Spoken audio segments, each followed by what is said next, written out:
Hey, Maria. Hey, Lisa. How are you? I'm doing well. Excellent. We are still here at the Wolfpack Summit. This is incredible. Can we talk about the lunch before we do anything else? The lunch was amazing. Lunch was stellar. It Oh really my was. goodness. Yeah. No, Yes, the it new was really house. good. Let's give a shout out. 'Cause They sure do know how to throw a party. that was really good. So I'm a little dozy. I ate some of the gratin potatoes, but no, that's not why we're here. Oh, we're not? No, Okay, no. I'm sorry. That's okay. We have a great guest coming up. So I was just doing a supplier diversity little round table. Awfully Okay. fun. How Awfully did that fun. go? It went well. Yeah. We had a handful of people and, went around the table and talked about our programs and how to implement diversity programs, increase supplier diversity, a little bit about sustainability. Certainly wasn't enough time because one of us can talk. But from that table came a really great next guest. So I would like to introduce Shirelle. And Shirelle, I'm going to introduce you from the Audible. Audible. Do we say audible.com or just Audible? Audible. Just Audible. Yes. So Shirelle from Audible. And I'd love for her to tell us a little bit about herself and what brings her here today. Welcome, Shirelle. Pleasure meeting you. Thank you, ladies. Excited to be here. My second podcast, so take it easy on me. Bring it a little closer Okay, to the mic. Shirelle Evans from Audible. I am the newest team member, 6 months in. They are lucky. They are lucky. Yes. However, I've been in indirect procurement for about 15 years now. Wow. This is my fifth industry. Wow. Okay. So most of my categories have always been generalist, but the industries vary from retail, luxury retail, biotech, pharma, Oh, wow. now Nice. tech, and also public procurement. Fun. Which, That's our favorite. That's our favorite. That's how Maria and I met. Yeah. Just a little bit about us. Oh. Yeah. We met. We both worked at the Commonwealth of Massachusetts. Oh, so nice. that's how nice. this happened. I like it. I like this energy.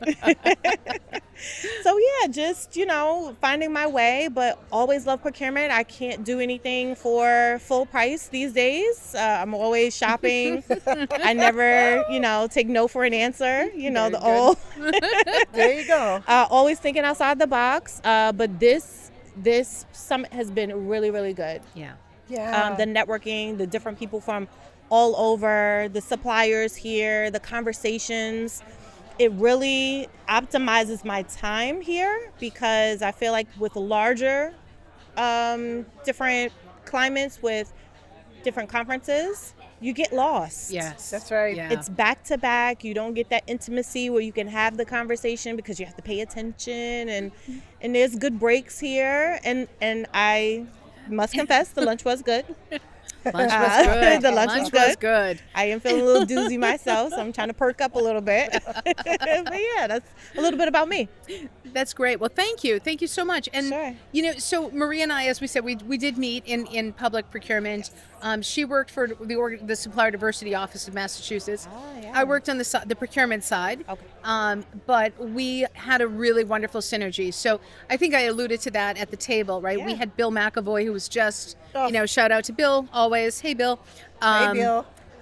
Amazing in the creation of policy around really nationally of how supplier diversity would work well. And Massachusetts does it really, really well. Nice. Right? And New York is a good second, if not third, right? Right. Okay. Really, what they do here in New York City and some of the new regulations that have come in, they're not joking. Yeah. They're not joking Yeah. about their supplier diversity. So So tell us a little bit about what you do now and for Audible and your why. Why do you do that? What you do? Oh, that's a good one. Okay, I'll start with what I do for Audible. And so I've been taxed with several different categories. Okay. As I decided to join the roundtable, I thought about supplier diversity because one of my remits is urban innovation and how Nice. we help the small, diverse suppliers and companies just in general in Newark, New Jersey. And that's where Audible is based out of. We have 3 locations now in Newark, New Jersey. And so I have urban innovation, I have the call center, I also have all things real estate and facilities, wow. and I have HR. And so I have a lot of categories. I have a lot of stakeholders to support, but it's not foreign to me. Right. You know, I've done it in other companies, and so I'm very laxed with knowing what I know. But when you do procurement in one place, you do it everywhere. You know, there's transferable skills. Yeah. That's the questions right. you ask, and I've always been a very inquisitive person. And so what really got me started here was being able to be a value add to a department. I actually like to be a resource. And so that was something that I held on to for a very long time. And I didn't realize that I was doing somewhat of procurement, but, you know, reducing cost when I initially helped my mom and my dad find a home in New Jersey. And they were buying a house and it was under construction. Wow. And I thought to myself, oh my God, there's so much that we could do with this. Now, mind you, I'm 16. So I'm talking my parents out of moving from New York to New Jersey, and it's probably going to like hurt me more than anything. But I just said, oh, you could pick out the carpet. There's no carpet here. The recessed lighting, we don't have a back door. They could put in a back door.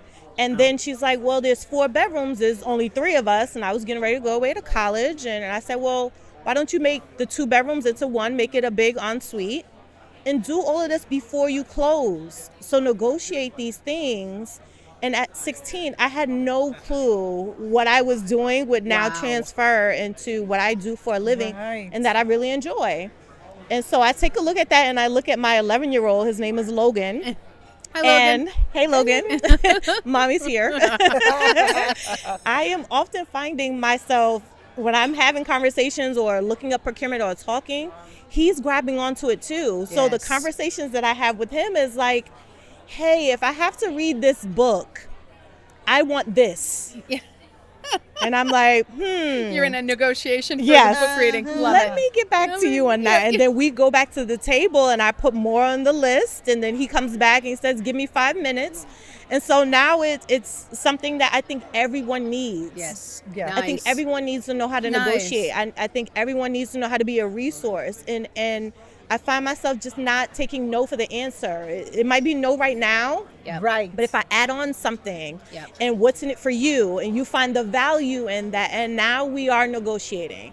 You know, That's amazing. there is a difference between purchasing, procurement, and strategic sourcing. Yes, And you there go is. through those cycles, right? Yes. I can buy you a chair, but what kind of chair do you really want? You want the $10 chair that might break on you? Right. Right. Or do you Right. want that $1,500 ergonomic chair? And now I'm being a little more strategic and working with your budget and so forth. I know I've rambled, No, ladies. you No, did no, not. Because that's I'm going to perfect. give a shout out again to public procurement. Yes. Because I think this is the piece that's missing when we're in a world, right? It's 2025. Yeah. Everyone we meet on the street is a procurement executive, so they think. Yeah. I'm being facetious, but since COVID, since the great toilet paper problem of 2020, Yes. right? God, Everyone yes. believes that procurement is this easy peasy, just No. raise the price or lower the price and find out what the demand is. When in fact it is that nuance. It's the strategy that you put behind it. Yeah. And it is about adding that value as you go through the steps of yeah, it. absolutely. So, and I'm going to say that I think you came to the table at 16 knowing it Yeah. or feeling it. Yeah. But public procurement really is the driver in It is. in ensuring that our constituents need to have the best for the best price. Sure. And how you deliver that message. Yeah. That's, Yeah, No, that was absolutely. great. I appreciate you sharing all that. So you have an 11-year-old son. Yes. That's exciting. Yes. That's nice. Yes. I have nothing else to say about that other than that's nice. I Could have gone any direction. I have 3 sons and a grandson. Well, Okay. I have 3 grandkids, but he's always with us. So, Yeah. It's lovely. Lovely. Yes. Yes. So supplier diversity is near and dear, and I know a little bit more about since we sat on that round table. Sure. When we talked a little bit, Maria, about development or about discovery, right? So that I'm always going to say, identifying the suppliers, ensuring that you're not doing the 1 out of 5, which is just problematic at best. Yeah. But certainly not intentional for building out a program. Yeah. So we talked a lot about that discovery. I, of course, brought your name up because when talking about supplier development, I always have to give my shout out to M&A. supplier diversity consultants, but Thank you. ensuring you're welcome. That's what I do. But really, it's because you don't know what you don't know. You don't know that it is really difficult to get certification, and I say that for both sides, right? Right. For the Audibles of the world, for the corporates of the world, to understand that asking suppliers to go through these steps in order to get certification without recognizing what the value is. Right. Right? Right. Because if I'm a supplier and I go and I sell my services as a value add, I don't and shouldn't need to then say, and I'm a certified supplier. Yeah. Right? It's the same as what we always tell certified suppliers: stop going in and saying, here's my certification, now you should do work with me. Right. Well, Yeah. It what did doesn't work that doesn't way. work that way. No. Nor does it work the opposite, right? Exactly. And how to find that balance so that corporates are saying, well, how do we help assist businesses, small, diverse businesses? If we want a program, how do we help with that development stage? And do we do it through a means of collaboration for goods and services with prime and subcontractors? Do we do it with, it behooves me if you're certified, let me help you go out and get certified? Yeah. Right?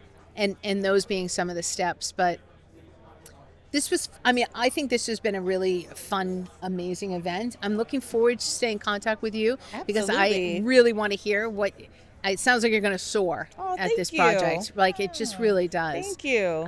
And so where do you want to be 5 years from I now? was going to ask that question. I'll beat you to it. Okay. So I have such a love for small, diverse companies that I identified a need in one of my previous roles. And so through that need, it was, how do I let people know they're more than just government contracts? That is right. That is They're right. the corporate contracts. Yes. How do you identify that, right? Because as we know in public procurement, it was in the newspaper. Yep. It was online, right? We have to, do it before a certain day, or it can't be after a holiday or Monday, and all these different stipulations. But how do those small, diverse suppliers find those opportunities? Yes. And how do they grow? And so I've started, my own little venture and decided, how can I help you, right? If you can't find it, if it's not in your state, there's local, it's in your backyard. Yep. And you don't even know it, right? And do an open request and find out how much it cost the last vendor and how many contracts did they give them out, and being a resource for those smaller companies. Yes. To really find that, and me being that procurement person, I can help you navigate that. And so building that out, that supplier development is Right. so important. It's the support that they need, that they didn't even know that they needed. Right. And so it's being able to get the word out there when there are conferences that have a lot to do with diversity, not just the supplier part. If you were thinking about starting a business, where do you go to, find the opportunities, right? Yeah, where do you go to find the opportunities? Yes. And there's a lot of conferences out there that they don't know what procurement is. They don't know who's the purchasing agent. Yep. Right? Yep. Who's the QPA? You don't know that, but also those government contracts are out there, but those corporate contracts are out even there. more. That's right. They're even more. And especially if we want to ensure that we make those numbers, right? Our supply diversity numbers. Right. We want to help, but we just don't know that those smaller companies are still there. Did they dissolve, right? Yeah. Maybe Yeah. they only lasted 2 years, but they Right. didn't know what other opportunities were out there. And so what work can a person in procurement do to give them that knowledge base? Amazing. Yeah. Amazing. I love having a corporate talk that much about Me the too. fundamentals of bringing to corporate together with small businesses. You're a No, natural. You are You're a natural. at this. Look at Yes, thank you so Thank you, much. girl. This was Thank you. amazing. Oh, We would happy. absolutely love to have you come back and come on to a I'll full be happy episode. to come back. Yes. That would be wonderful. Yes. That would be wonderful. Thank you so much. It's been a pleasure. Thank you. Still finishing our day here at the Wolfpack Summit. I'm having a fantastic time. So am I. The different people that I have met, amazing Yeah. people. Yeah. The no, love for procurement is so incredibly strong in here. Yeah. And, this has been my industry for a long time. And here we are meeting all these people that I have never met in person. And we're going to do it again. Looking forward to our next guest. So I really want to introduce you to Lee. Yeah, All right. perfect. So yeah, Lisa, it's really our first time meeting in person. I know. We met over Zoom a few times. A few times. Yep. Yeah, but Over the years. maybe and Maria, we actually met for the first time today. But it's the beginning of a wonderful friendship. It sure I'm is. sure. It sure is, my friend. Yeah, so I'll just start with introducing myself. I'm Lihi Lutan. I'm the co-founder and CEO of Opstream. And I'll save you what Opstream is doing because I'm sure that I'll say it in a moment. Yeah. But and I'm very happy to be here today, but also with you guys. I really like your podcast. Thank you so much. Yes, Thank you. yes. We appreciate when people watch and join in the conversation. Absolutely. So that's lovely. So you came here to the Wolfpack. This event, I'm going to go on record. I think this has been my favorite event in the past couple of years. Like, I love the size, I love the networking that's been happening, the conversations, and it's been a full stack of things to talk about. What did you come in hoping to know, hoping to learn, who were you hoping to see besides us? So first of all, I love everything. For a few years now, I really liked Procurement Foundry and all of their events. And I think that seriously, what they did now with Connect House, it's amazing to see how they pulled through such an event now. I love the fact that I came here today and about half of the people I know, either by Zoom or because they're our customers or because really I met them in the past. Yeah. And this feels like a community by now. I think that people are more eager to learn from each other because they trust each other. The fact that even coming from the vendor side, the fact that there are no booths, no official vendor, any swags here, I love it. Yeah. We are here as friends, we listen to each other, we learn from each other, and I can tell you that even the vendors, we get to know each other. I spoke with vendors today as well, and I love it. Yeah. Yeah, no, that's great. And you're a sponsor. You're a sponsor Yes, here of that's that's important for us great. to point out. Absolutely. Absolutely. I'm always curious why you do what you do. What's your passion? What's your why? So maybe I'll share a bit about my background. Sure. Because I did not come from procurement. I actually love, as you can hear from my accent, I'm not originally from the US or English is not my native language. And I actually love that the moment I learned to spell procurement, I'm done. Like, I now know to. So I did not come from procurement. I spent my career in startups, in tech. Okay. And the longest journey of my career, I joined a company called Taboola. Taboola is today the largest content marketing network in the world. I was employee number 15. And I spent 7 years there. I left when we were 1,500 people. And I was the one leading the entire operation of the company. Part of operation was buying. Right. Not procurement, Not procurement, because right. startup doesn't do procurement. That's right. Just buying, simple. Yep. But it appeared to be not so simple. Yep. It appeared to be that, hey, we need a process. Oh, but we are a startup. Startup do not do process. We cannot do processes. Right. Hurts the vibe. It hurt the vibe. It's against the culture. That's right. What can we do? So let's just go rogue and buy. And then the end of the quarter, who purchased that? Who signed these? Where did this come from? Right. And quarter over quarter is the same. Yep. So I left Taboola and I was telling myself, oh, wait a second. It's probably just Taboola that is so crazy, don't know what they're doing, grew so fast. And I started to speak with people and surprise, it's not just Taboola. I thought at the beginning that it's only fast-growing startups. But as a matter of fact, and I think that that's partially what set us apart than a lot of the other people that I see here, we very quickly learned that the real mess is not in the tech companies. When I look at our customers in financial institutes, in banks, in Fortune 500 and Fortune 200, and see how we can impact what they do, Yep. that's a game changer in the industry, to go way beyond the tech industry. So I started from tech, but then I fell in love with how can it be that there is such lousy, sorry for my language, processes Yep. all around procurement, Yeah. and we can really change how companies buy. First of all, I love the idea that you're this small to mid market is where you start really giving consideration, because I think that is always set, and we've talked about that sets you apart from the others. Everyone's looking for kind of whales, right? We want this enterprise, we want 500 licenses, but that's not where problems start. That's, by that point, you have to hope they've come up with a few solutions in order to keep that moving. So one of my favorite things is that you look for that small to mid-market entry point and building out that compliance, that governance that goes around it.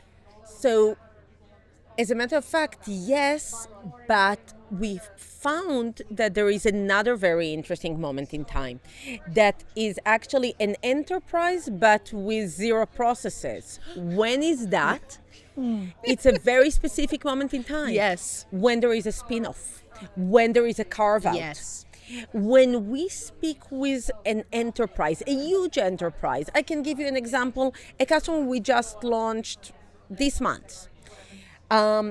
Fortune 200 company. Unfortunately, we are not allowed to say That's their okay. name. That's fine. No, it's unfortunately for us Oh, because yeah. I really want to say their name. I'm like, can I whisper it? Yeah. No. So Can I whisper it with a microphone in my hand? with a microphone, please record, but not on the record.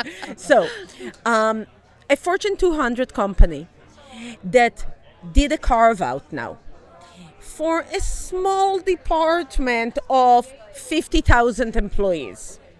Small department. Just a small. Now, what's the challenge? The challenge is that at the moment of the carve out, the clock starts ticking. They now have, in their particular case, 18 months. In other cases, sometimes only 12 months to renegotiate the entire vendors in order to split from the original Yes. parent company. Oh, wow. Yes. Now, where this is a nightmare or an opportunity for procurement to shine. Yeah. And the first system that they don't have in place is how do they manage this 18 months process. Now, all the traditional procurement, vendor management platforms are not a good fit. Why is that? Because by the time they will implement them, 18 months passed. Right. Like, they cannot implement the traditional ones. Right. They need to hit the ground. They need to have something very, very quick. Yeah. So I kid you not, I actually posted on that on LinkedIn, and I could not share the name. We had a kickoff with them mid-April, a month ago. 10 days, literally 10 days after the kickoff, they already sent an email to 100 leaders in the company saying from that moment on, Opstream is your only system of record to do this process of the carve out. 10 days. Wow. Yes. A Fortune 200 company. Wow. Were they able to accomplish it in 10 days? In That's 10 what they days, did. That's what they did. On Wow. May 1st, they signed with us. April kicked off April 20 or 21st. May 1st, an email like that was sent to 100 leaders in the company. So can we talk about that for a sec? Because I think that's another thing that makes you a little bit different, right? You always seem to be heading in the opposite direction from the rest of the traffic. Because the rest of the traffic is saying, oh, when the merger is complete, give us a call and let us help you out on that. You're saying when the what did we call that? A decommission? When we separate? Split, carve out. Carve out. Any of those words, Yeah. right? So when the split happens, then give us a. You're on the other opposite side of the street for that. I love that. My question for you is, I understand. You know, if having 18 months, they should be reaching out to you at any point.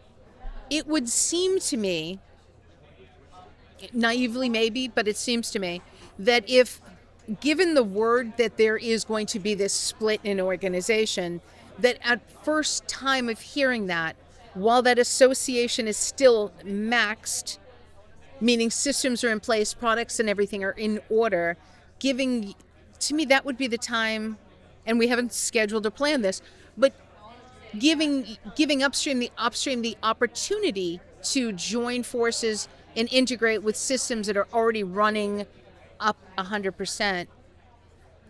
Am I onto this? Or? Yes and no. Okay. So the challenge is that at the beginning of those 18 months, they don't know which vendors they will take from the parent company and which not. And that's partially why they pick Opstream. And I'll explain. Okay. They don't know. With almost any of the other companies here, you need to know in advance who you want to integrate with. Right. And they don't know. Because our integrations, we actually don't call it integrations, but the way we synthesize data across the other platforms is built on our AI engine. We don't need to know in advance which actual platform you are going to use. We are able to contractually commit to you with hundreds of systems that we will be able to deliver that The flip of a switch. Hundreds of systems. Now that's the gold mine here, because they don't know if they need to go to any of the other regular orchestration platforms out there. The first question would be, what is your ERP? Which ERP? Now, you know, we are speaking about a large company. Their parent company has 30 ERPs. Which one will they pick? Right. They have no idea. They're now RFPing that. They decide. They don't know. That's and amazing. the fact that we can guarantee that whatever ERP you choose, we will be there for you, that's the difference. So I'm now making a connection. When you're talking about working directly with a small, mid-sized organization, you're actually able to prep them for when they make that decision that moves into or lands on a specific ERP. Exactly. So all of that time wasted, I get to say wasted. You don't get to say wasted, but I get to say wasted. All that time wasted in holding off on governance, holding off on compliance. Yes. All of that time, the Wild West, when in fact, if they were using you, you don't really care. You're just sitting there. It's Tuesday. What do you care? I'll tell you even more.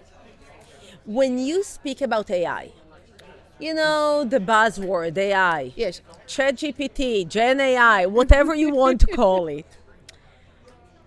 The first thing that people, I think, not misunderstand, but don't think through, is the fact that ChatGPT did not clean up the data of the internet. The internet stayed messy. Right. Yes. But AI actually knows to handle unstructured data. Take the same to our world. Whoever tells you that they need integration through the API one by one means that they don't really use AI. Because if you actually use AI, not Gen AI, actual AI to build the connections between the systems, you don't need to clean the data. Okay, my brain just exploded because that just went right in and blew up my brain. Yes. Because a data point is a data point is The a data data point. point is the data point, and that's why we call ourselves a data company. And we say that we are beyond orchestration. Orchestration is a use case. Orchestration is a feature. Intake is a feature. Vendor onboarding is a feature. Vendor compliance is a feature.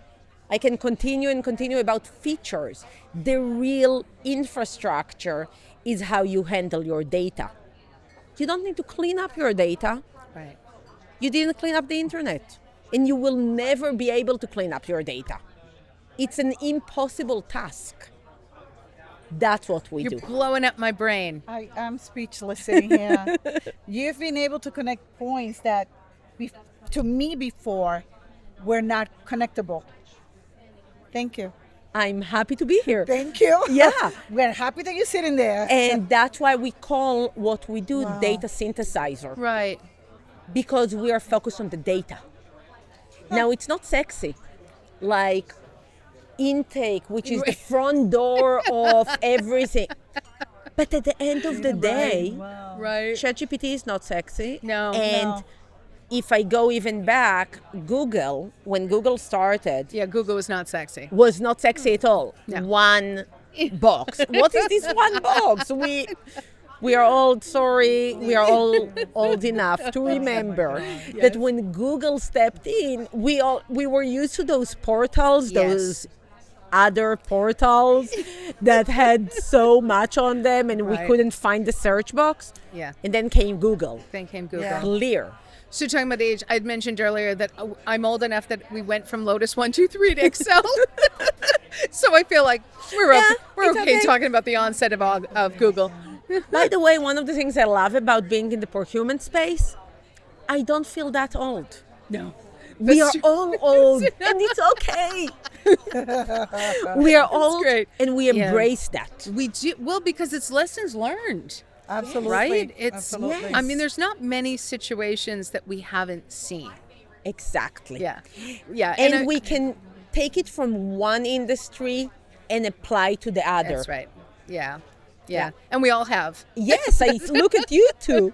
This is amazing what you guys are Thank you. doing. Thank You you. Thank you. take all of your experience over all those years and translate it to educate the next and learn The next and learn generation, what's yes. out there in the market. It's beautiful to see that. Yeah. Oh, Thank you. Thank you. Thank you very much. That's lovely. Yeah. Thank you. Yeah, thank you. It's been one of our it's been a joy. Yes. It has Yeah, been. it really has been. So, and to do it with somebody you like is really just, It's just icing on the cake. icing. Yeah. Yeah. Gluten-free cake. Gluten-free cake. That's right. Okay. Perfect. So, Opstream is going strong. So, we usually ask, where are you going to be in 5 years? Where's Opstream going to be in 5 years? So I want to push back on the question. Okay, then. All right. I think that in our day and age, 5 years is whoever sits here and say where his company will be in 5 years. Yeah. Right. Sorry, Yeah. Yeah. probably total BS. Okay. But I like her. I do think that going back to AI, I think that we just see the start of it. And if people are so focused on the basic AI use cases, like let me type in something and it will understand what I want. Okay, got used to it. Now let's see what it really can do. Yeah. And I think that what we are really up to is to see how we can change the way companies operate. It's way beyond procurement. Procurement is an enabler. Procurement, if you think about it, is the way for a company to be innovative.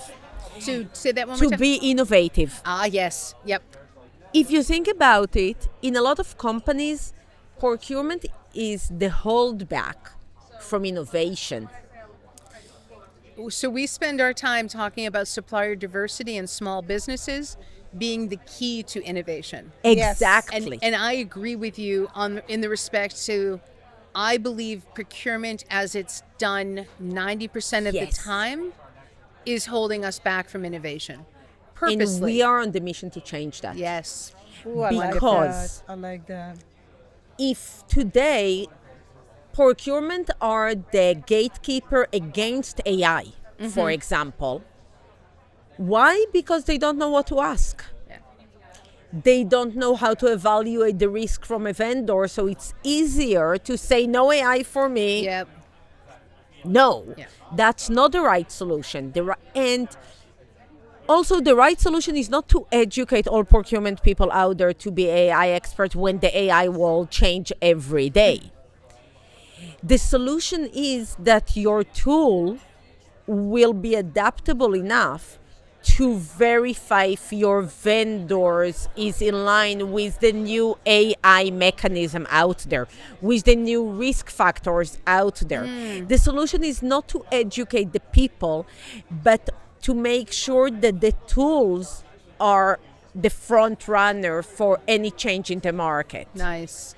And like I say that we don't need to clean the data, the same I will say we don't need to memorize all the new regulations. Yeah.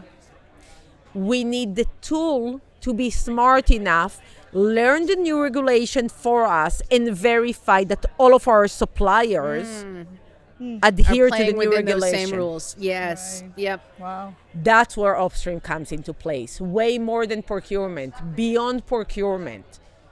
We look at your data and we analyze your data in the ways that you didn't know that you need to analyze. Interesting. And it's so interesting to me because again, I keep saying this about my age, but coming from a place where data was the last thing on procurement's mind. Yes. And that I have over my lifetime seen this trajectory where data is the only thing on our mind now, right? It's the only thing we Only. think about. I don't care what a product is or what a particular service is. I care that it resolves a specific problem and it does a solution. And does the data prove that? Yes. I don't need to know the specifics. It's pretty remarkable. This is amazing. You have to come back. This is an open invitation. I'm going to take the lead here. And you have to come back for a full hour of our podcast because you are a walking, talking Bible. No, First I of need all, more. I need to hear you a lot longer than a couple of minutes. My God. I'm always happy to do that. Thank Oh, you. thank I'm you. always Thank happy to you. do We that. will be sending you that invitation. And yeah, you know where to find me. I'm always happy to speak. Just let me speak. Yes, and it was a pleasure. You ready for this one? we have another Because one. this is a superstar. Yes. Oh, please. So this is a superstar. Tell me all So about I've it. introduced you to a lot of people that I'd never met before. This is one of the people that I like to think that I'm part of her crew. Because good. she has a hell of a crew. So, so I want to introduce everybody to Amanda. Hi, wow, Hi, that was quite the Amanda. introduction. Thank It was you. a pleasure meeting you this morning. I've heard so absolutely. much about you. Thank you. Thank you. And I love what you guys are doing. This Thank is you. Thank yeah, you. This Yeah. is great. It's fun. Appreciate Yeah. that. Fun. It is very true fun. yeah. True fun. Yeah, we talk procurement and supplier diversity all the time. That's all we talk 100, about. 100 hours a day, it feels like these days, right? Feels like 100 hours just today, but no. But Amanda, I mean, I think that you are one of the voices. We've talked a lot about LinkedIn today with Yeah. several people. We've talked about meeting people and building relationship. And I'm gonna make you blush a little bit if Okay. you don't mind. Sure. I think you do relationship via the internet, via LinkedIn, exceptionally. Thank you. Not just a little exceptional, right? And you've built up an amazing amount of, I'm going to say women, men and women, but Yeah. but really a lot of women Right. that we get to have great conversations. We And do. about our businesses. There's this entrepreneurial spirit that happens when we talk, and I get very excited about it. So I thank you. You're welcome. And you know what? I have a joy. I tell people all the time, there's joy in relationships, right? And Absolutely. And women coming up to me at conferences who I've never met before, who say they get benefit out of the content that I'm creating. It's a true joy to be able to serve in that way. Actually, on Thursday, we're having a Women in Procurement event too. Yes. And I have the opportunity to MC that. And I'll be talking a lot about sustaining people, which we we talk a lot about sustainability, right, in that sense, but to truly sustain someone is to uplift them and help them grow. And I hope that I'm doing a little bit of that in my life and encouraging other women to do the same. I think it's amazing. I think Yeah. you do it every day. Thank you. I really do. Thank you.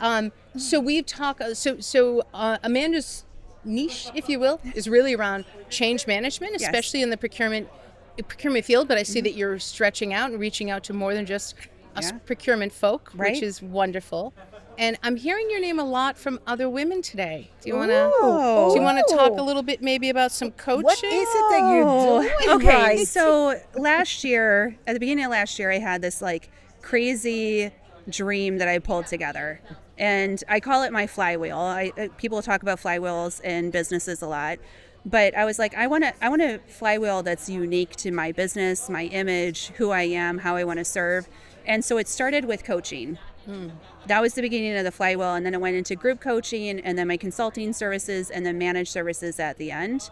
And through many blessings last year, we were able to implement all of them. Okay. What brings me particular joy as my company continues to grow, I have people that do the work now, right? Like they do a lot of the consulting work and they do the marketing and all that. And I was left like, what am I doing, right? How am I giving back? What's the value I'm adding? And so the coaching has really filled that void. And it's my way of like, if I can help women in procurement and beyond to accelerate their careers and avoid all of the pitfalls that I had in my career and learn from the successes, then that's where I want to be. So I'm blessed today. I've had women that I've coached, I've been on panels, I've had men that I've coached that have done keynotes, and I love seeing them shine and having a little part of it, like just a little part of being like, okay, I helped them maybe just a little bit be up there and do a great job. Yeah, and I watched you watch one of your coachees. Is Yes. that what we call them? Yeah, sure. So yeah, let's make that word up right now. But I watched you, and it was actual joy that was coming out of you. And she did a remarkable job, also. She so, did. Yeah, She did. It was her first time, and it was part of a conversation we had where like she has amazing thought process, an amazing experience. She's so well spoken, and I'm like, why aren't you sharing that with the world? That's great. And a panel was her first start to that today. You know, I always say, and I am such a big proponent of collaboration. Yeah. To me, that's what makes all this possible. Right. How do you think that collaboration can be taken to the next level when we're doing networking events and you just see the little clicks and they don't move from that click, they just stay there? How It's can we- comfortable. Yeah, it's comfortable. How can we make the word collaboration like a key word in anything and everything we do, especially in procurement? So I always like to go back to value, right? So I just introduced myself to someone that I didn't know here, right? Which is a pleasure because that's another new person that I know now, and maybe, but the conversation wasn't like, oh, what do you do for a living or anything. It was like, how can I help you? What she was new to procurement, so I was giving some advice to her. She was asking me questions, and then so we're both uplifting each other and collaborating because there's value there. So I think it's about the conversations that we're having and the intent that we have. People know this about me, but I love to serve, right? And that is always, if I can serve someone and add value or delight them, then that's a win, and hopefully they'll pass that along to some other people. Yeah. No, I think it's the thing that oozes out of you also is that the offer to serve is it has to come from within. You can't. I have. You can't fake it. No, you can't fake it. I Right. mean, you can say it, but if you don't mean it, people will notice that too. You know what I'm saying? Oh yeah. Yeah. No. Yeah. But if you truly have that intent, I think that's how we collaborate more. Because if you bring value, you both bring value every single day. And in return, someone's going to add value back to you. Yeah. We're collaborating back and forth, and all ships rise because of that, right? It's one of our favorites. Yeah. No, that's amazing. So you've had so many changes in the past year. I did, yes. Yes. What's next year? Oh, next year. So I do have and we're still working behind the scenes on this, but I'm presenting it here in like 10 minutes around a new methodology that we're launching this year, all about rapid change adoption. Can't wait. This It's called this Ray. is gonna be exciting. Yeah. So this is like the third time we're going out to market around it. And then next year, I'm contemplating some sort of change technology. So we will see. We will I like see. those two words together. I have a dream Okay. that I think about all the time. So when you're an entrepreneur, like feel this, you get all kinds of ideas all the time, right? But some of those ideas, like you continue to think about at night and when you're getting ready in the morning, when you're driving somewhere. And this is one of those ideas. So we'll see. That's exciting. Yeah. That's is. exciting. This is the least, the last episode or guest that I would have to, I hate to cut it so short. Yeah. But you have to get on stage. I do in a have to get moment. on stage. You do. So I would like to kind of formally invite you. Please come on to our Please. podcast. We'll do it I via would Zoom. love that. Because you and I Whole year, are never whole in year. Boston together. Yes. I know. I'm So always in Howard. Boston, but never together with you. Never together because I'm Yes. always out of Boston. So, but yeah, we'll one of these days those planets will align. But until then, we'll plan some Zoom and we'll get you on for a Absolutely. full hour. Okay, awesome. All Thank right. you. So you good to so see you. much. Thank Yeah, you so thanks much for for having joining me. us. Take care. Talk to you Bye-bye. soon.